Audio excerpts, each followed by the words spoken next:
Happy morning, students. Today we are going to learn about biology, biobotany, unit 9, plant technology, chapter 8, environment issues. First we discuss with learning objectives. First one, the learner will be able to, first point, understand the importance of growing more plants to mitigate the environment problems. So first one, எப்படி வந்து நம்ம plants வளர்க்கறதுனால environment ப்ராப்ளம்ஸ்ல இருந்து நம்மளை காப்பாற்றிக்க முடியும் அப்படின்றத பார்க்க போறோம். Second one, distinguish between the importance and conservation of endemic and endangered species. So செகண்ட்ல வந்து பார்த்தீங்கன்னா நம்மளை சுற்றி இருக்கிற லிவிங் திங்ஸ்ல எண்டமிக் அண்ட் என்டேஞ்சரஸ் ஸ்பீஷீஸ்ன்னு சொல்லி சில வகையான வகைகள் இருக்கு. ஸோ அந்த வகையான ஸ்பீஷீஸை எப்படி நம்ம காப்பாற்றலாம், அவங்களுக்குள்ள என்ன டிஃப்ரென்ஸ் இருக்கு, ஸோ அவங்க எப்படி நம்ம பாதுகாக்கலாம் அப்படின்றத பார்க்கலாம். Third one, appreciate the uses of technology for agriculture and forestry. So modern டெக்னாலஜியில் அக்ரிகல்ச்சரையும் ஃபாரஸ்ட்ரியும் எப்படி நம்மளால ப்ரொடக்ட் பண்ண முடியும் அப்படின்றத பார்க்க போகிறோம். Fourth one, participate in community activities to improve environment conditions. So இப்போ இருக்கிற ட்ரெண்டில் என்விரான்மெண்ட் கண்டிஷன்ஸ் வந்து எப்படி இருக்கு, ஸோ அதில் என்னென்ன ப்ராப்ளம்ஸ் இருக்கு, அந்த ப்ராப்ளம்ஸ் எப்படி ரெக்டிஃபை பண்ணி அதை இம்ப்ரூவ் பண்ணலாம் அப்படின்றத பார்க்கலாம். Next one, fifth one, develop methods in conservation of water and plants for sustainable environment. So next plants and வாட்டரை வந்து பார்த்தீங்கன்னா எப்படி பாதுகாக்கலாம், ஸோ அதை எப்படி வந்து சஸ்டெயின் பண்ண முடியும், அதாவது எப்படி நம்ம அதை பாதுகாத்து நம்மளோட யூஸ்க்கு அதை வச்சிருக்க முடியும் அப்படின்றத நம்ம பார்க்க போகிறோம். Last one, get acquainted with satellite technology and utilizing it in our daily life needs. So எப்படி மாடர்ன் டெக்னாலஜி மூலியமா நம்மளை சுற்றி இருக்கிற பொருட்களை சேட்டலைட், அதாவது செயற்கைக்கோளை பயன்படுத்தி எந்த இடத்துல என்ன வகையான முக்கியமான அமைப்புகள் இருக்கு, ஸோ அதை எப்படி நம்மளுடைய தேவைக்கு பயன்படுத்தலாம் அப்படின்றத பார்க்கறது தான் sixth point. So these are all the points of learning objectives. Next one, chapter outline. So in this chapter, there are 10 outlines are there. First one, greenhouse effects and ozone depletions. Second one, forestry. Third one, deforestation, காடுகள் அழிக்கிறது. Fourth one, afforestation, புதிய காடை உருவாக்குறது. Fifth one, aligns invasive species. So எப்படி வந்து பார்த்தீங்கன்னா நம்ம சுற்றி இருக்கிற பொருட்களை பாதுகாக்கிறது அப்படின்னு பார்க்க போகிறோம். சிக்ஸ்த் ஒன், கன்சர்வேஷன்ஸ், எப்படி பாதுகாக்கலாம் அப்படின்றத பார்க்கலாம். Seventh one, carbon capture and storage, CSS. Eighth one, rain water harvesting, மழை நீர் சேகரிப்பு. Ninth one, environment impact assessment, EIA. And last 10th one, geographic information system, நம்ம சுற்றி இருக்கிற சுற்றுச்சூழல புவியினோட அமைப்பு எப்படி இருக்குன்றதை நம்ம பாதுகாக்கிறது, மதிப்பேற்றது. So these are all the 10 outlines of in this chapters. First one, introductions. After understanding structure and function of major ecosystem of the world, now studied community should observe and understand environment problems of their surroundings at local, national and interlevel. So இப்போ இருக்கிற function of வேர்ல்டில் வந்து பார்த்தீங்கன்னா ego system அப்படின்ற system வந்து பார்த்தீங்கன்னா அதை பற்றி படிக்கிறது ரொம்ப முக்கியம். அது மட்டும் இல்லாமல் அதை சார்ந்த என்விரான்மெண்ட் ப்ராப்ளம், சுற்றுச்சூழல் பிரச்சனைகள் என்ன இருக்குன்றது நம்மளோட local level, national level and international level வரைக்கும் நம்ம கண்டிப்பாக தெரிஞ்சு வச்சிருக்கணும். Now we are going to understand some of the environment issues. So நம்ம இப்போ வந்து ஒரு சில என்விரான்மெண்ட் இஷ்யூஸஸை இந்த லெசன்ல பார்க்கலாம். First one, environment issues. First, over population, அதிகமாக இருக்கிற மக்கள் தொகை. Second, health issues. Healthனா உடல் நலம் சார்ந்த பிரச்சனைகள். Third one, water disposal.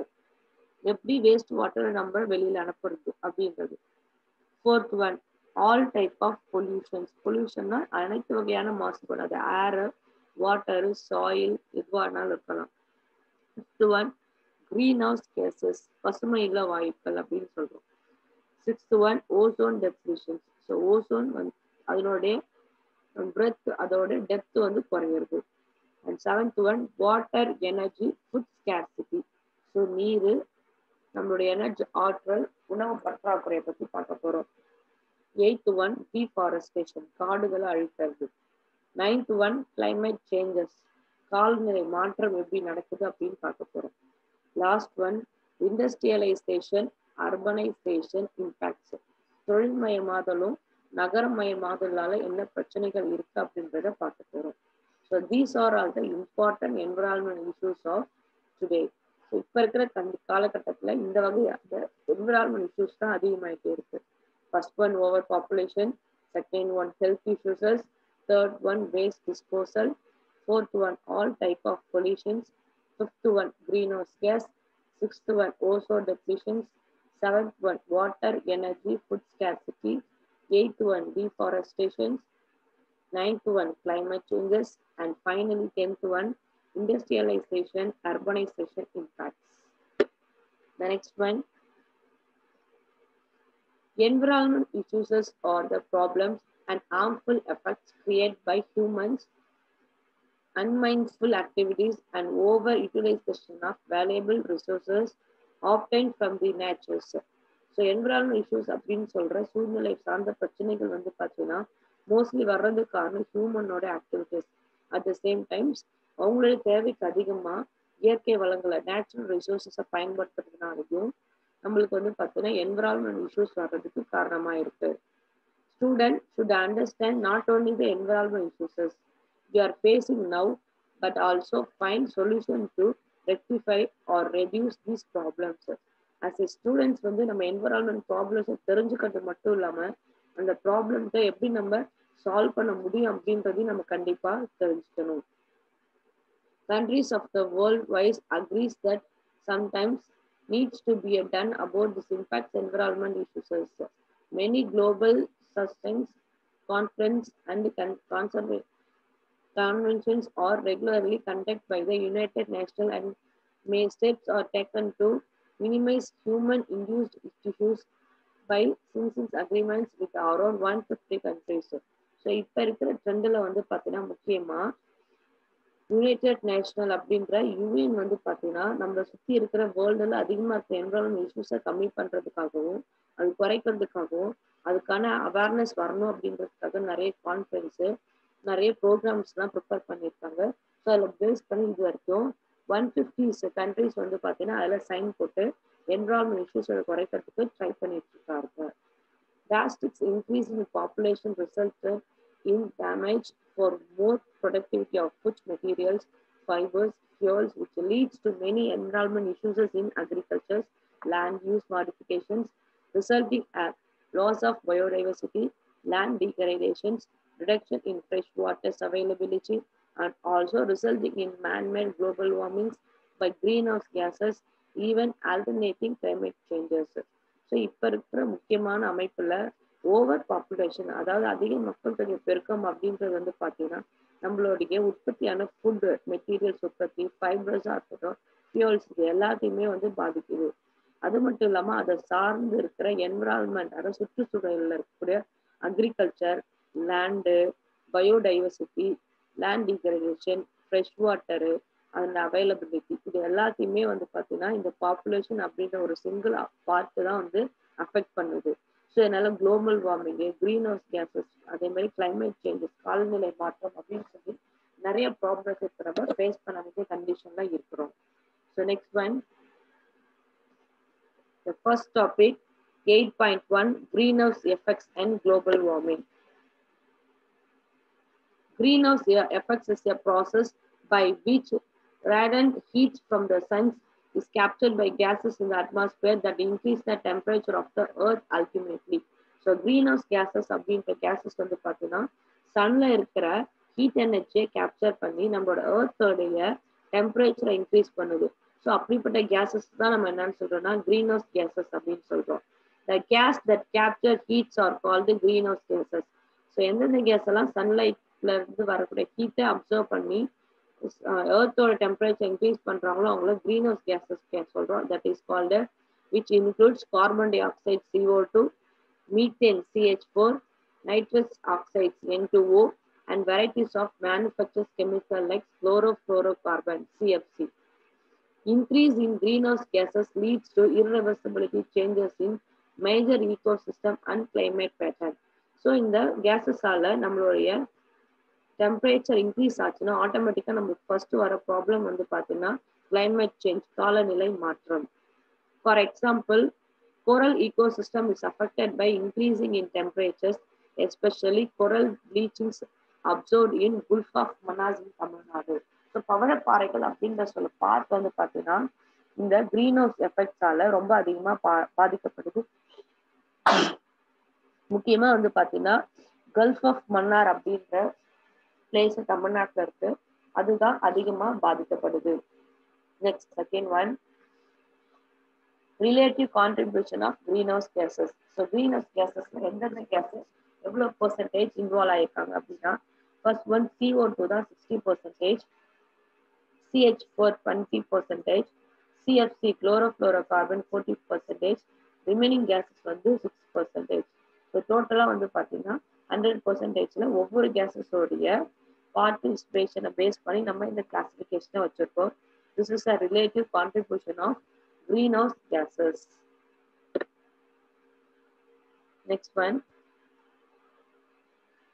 human activities leads to produce the greenhouse effects. So human beings ஆல எப்படி greenhouse effects வந்து அதிகமாகுது அப்படின்னு பார்க்க போறோம். First one, burning fossil fuels which release CO2 and CH4. So நம்ம பொருட்களை எரிக்கிறதுனால அதுல இருந்து வரக்கூடிய கார்பன் டை ஆக்சைடும், நெக்ஸ்ட் ஒன் வந்து பார்த்தீங்கன்னா CH4ம் முக்கியமான காரணம் இந்த green house gases. Next one, way of agriculture and animal husbandry practice. So நம்ம வந்து பார்த்தீங்கன்னா அக்ரிகல்ச்சர்லையும் அனிமல் அப்படின்னா கால்நடை வளர்ப்புலையும் பயன்படுத்துகிற செயல்முறை மாற்றங்களும் வந்து பார்த்தீங்கன்னா இதுக்கு ஒரு முக்கிய காரணமாக இருக்காங்க.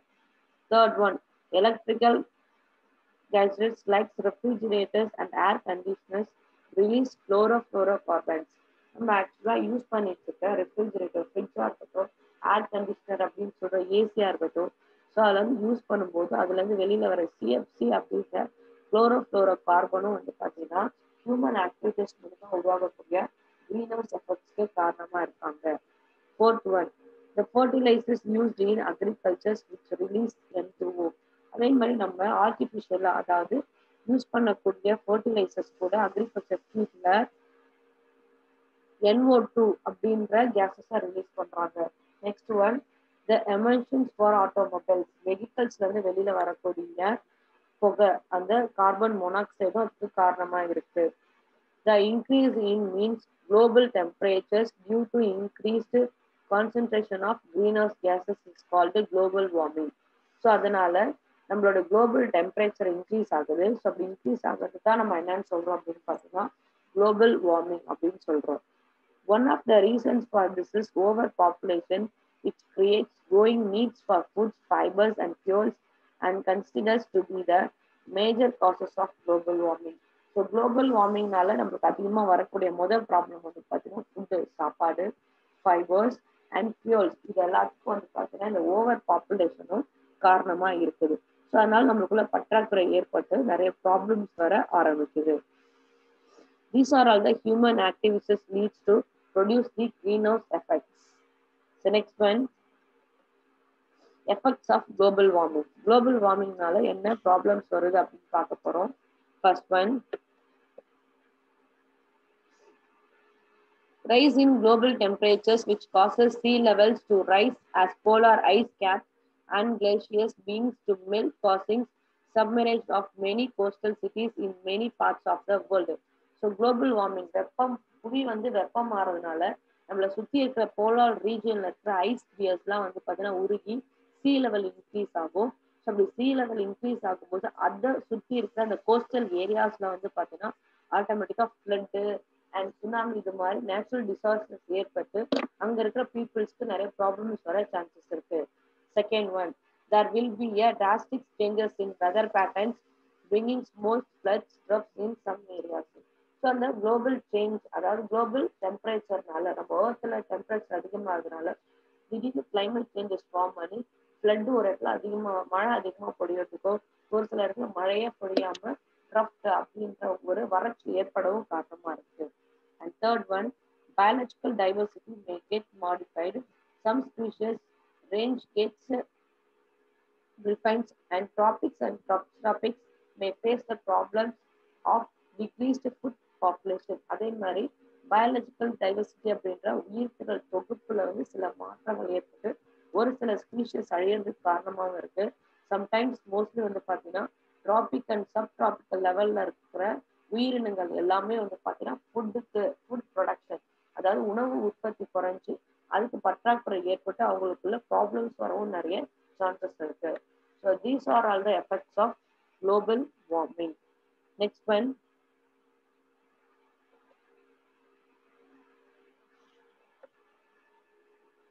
source of greenhouse gas emissions, natural and anthropogenic. So இந்த கிரீன் ஹவுஸ் கேஸஸ் வெளியிடக்கூடிய மூலங்கள் என்னென்ன அப்படின்னு பார்க்க போறோம். First one, CO2, carbon dioxide. Coal-based power plants by the burning of fossil fuels for electricity generation. அதாவது கரண்ட் எடுக்கும்போது நம்ம யூஸ் பண்ற அந்த கோல் கரி அதை பேர்ன் பண்ணும்போது நம்மளுக்கு அதிகமாக கார்பன் டை ஆக்சைடு வெளியில கிடைக்குது.